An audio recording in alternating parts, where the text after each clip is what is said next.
Good evening guys. চলছে বৈশাখ মাস, কিন্তু কালবৈশাখী ঝড়ের দেখা নেই। পরিবর্তন ভালো, কিন্তু যুগের সাথে তাল মেলাতে গিয়ে আবহাওয়ার এমন পরিবর্তন আর নেওয়া যাচ্ছে না। আগের বছরের গ্রীষ্মেও এই সিলিং ফ্যানের ভরসাতেই এই একতলা ভাড়া বাড়িতেই ছিলাম আমি, কিন্তু এবছর একটু জোরে হাওয়া কিংবা এক ফোঁটা বৃষ্টির দুটোর কোনোটারই দেখা নেই। অগত্যা নতুন সংযোজন। 2024-এর বিভৎস গরমের হাত থেকে রক্ষা পেতেই ওকে ঘরে আনা। আর তাছাড়া সত্যি কথা বলতে বাড়ির ছোটখাটো জিনিস কিনতে আমার বেশ ভালোই লাগে। আর নিজে হাতে করে এই ফ্যানটাকে এনেছি বলে একটু আদরও করে নিলাম।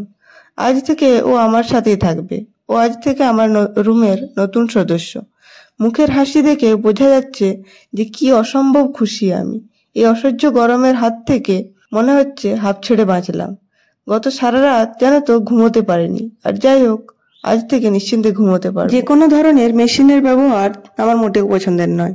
বলা ভালো, মেশিনের প্রতি আমার টান খুবই কম, ইভেন মোবাইলের প্রতিও। বাড়িতে সবসময় এসব মেশিন টেশিনের ভাঙা ঘোড়া আমার ভাই সামলায়, আর আমি সেটা অন হওয়ার পর এনজয় করি। এখনো বাড়ি গিয়ে টিভি অন করলে মাকে জিজ্ঞেস করতে হয় কিভাবে অন করব। প্রতিবারই ভুলে যায় আমার মন।